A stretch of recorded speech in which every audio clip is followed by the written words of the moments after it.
dedicated to Eastern and Southern Kentucky. This is WYMT Mountain News Weekend Edition. Good evening, I'm Keaton Hall. The second annual Run for Shelter 5K was held in Floyd County earlier this morning. WYMT's Jordan Mullins has more with officials with the Mattawar House of Hope about what the shelter does and how this event helps them provide for those in need. The Mattawar House of Hope in Floyd County helps folks in need across eastern Kentucky. We're a homeless shelter, but what we really do is we try to transition people from homelessness into housing, jobs. On Saturday morning, folks gathered at Stonecrest Golf Course for the House of Hope's second annual Run for Shelter 5K, helping the shelter provide folks with tools to succeed.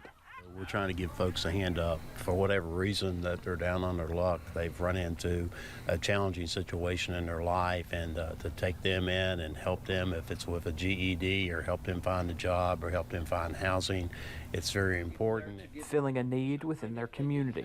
A big need for the shelter, and you know, we have hopes to expand in the near-time future too. There's definitely a need there across the Floyd County region.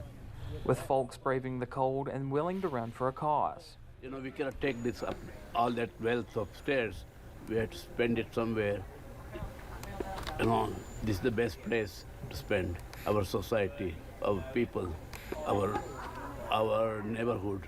I think all these people need some help, and whatever we can, we do. Helping those in need, one step at a time.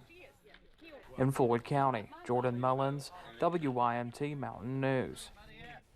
Vice Chairman Tim Hatfield added that the Mattawars recently donated enough funds to pay off the shelter's mortgage, which will be a big help as they focus on providing extra help for those also affected by flooding. Well, flood survivors got a chance to receive a wooden instrument today, courtesy of Wood Songs. Hundreds lined up hoping to get a new instrument, all of which were donated by various people from across the world. Some were excited just to play, others too emotional to believe what they got. Knott County Central music teacher Katie Stiles says the turnout was everything she hoped for and more. I was only expecting a few of my students and a few other community members. I was really happy and pleasantly surprised to see the amount of people that came out today from the community.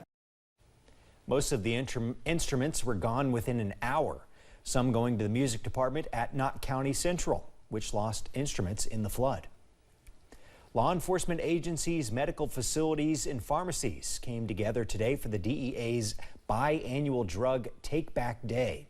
Those with Baptist Health Corbin Retail Pharmacy say Drug Take Back Days help people to properly dispose of their unused or expired medications, which can also prevent these medications from getting into the hands of the wrong people.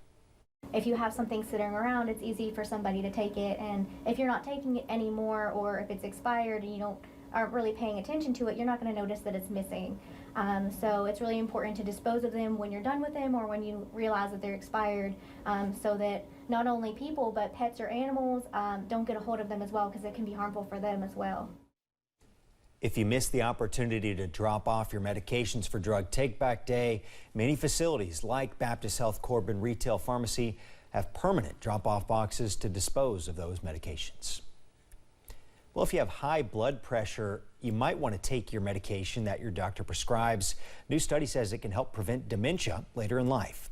The study's co-author says it was already known that the risk of dementia increased if a patient has high blood pressure, especially between 40 and 65 years old. However, there wasn't clear science on whether lowering blood pressure reduced the risk.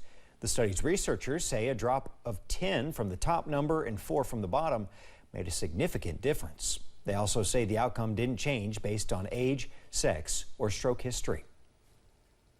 A tragedy during a Halloween-related gathering in South Korea has claimed at least 149 lives. The chief of the Yongsan Fire Department reports at least 76 have been injured in the incident, including one American. Social media depicts crowded streets in Seoul's Itaewon neighborhood just before the incident. It's not known yet what caused the chaotic scene, which resulted in so many people being crushed by the crowd. According to South Korean media, many of the victims were in their teens and early 20s. Made up of both Korean citizens and foreigners. Russia has suspended its participation from the UN-brokered grain export deal with Ukraine. Russian Defense Ministry announced that Saturday. The move comes after the drone attacks on the Crimean city of Sevastopol. Moscow blames Kiev for the attacks. The grain export deal was agreed in July to allow resumption of vital grain export from Ukrainian Black Sea ports, a diplomatic breakthrough that aimed at easing a global food crisis sparked by the war. After Russia's announcement, Ukrainian foreign minister called on Moscow to, quote, stop hunger games and recommit to its obligations. Well, it's been more than a month since Hurricane Ian tore through Florida's west coast, wreaking havoc and devastating communities there. One group of people in a Fort Myers community have come together with the help of technology to deliver supplies to those who need it most. Michelle Alvarez has the heartwarming story.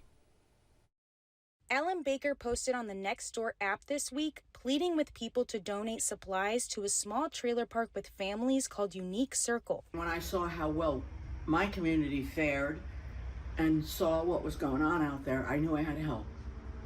So I just put a simple post up and, you know, hey, can we get together? Let's band together and bring some supplies to any of the neighborhoods. So I said, all right, let's go to Unique Circle today. Somebody says go to Unique Circle. I've never seen anything like that in my entire life. We don't know if they're empty, are they full, are they in there cleaning? So we went around about 6 times, very slow, very slow.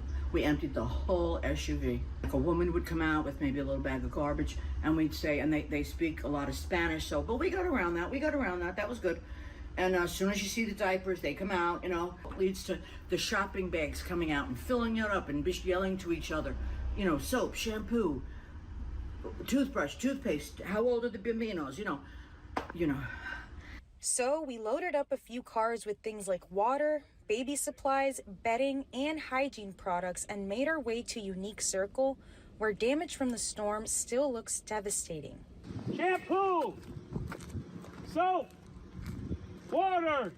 Joseph King and his wife saw Ellen's Nextdoor post and decided to help too. It will tug your heart really bad. And it's just too much. But with the grace of the Lord, we just help them as best as we can. I have what I need in life. I can give what I can and help where I can and what I can. And that's what I'm doing. People helping people out of the kindness of their hearts. In Fort Myers, Michelle Alvarez, CBS News.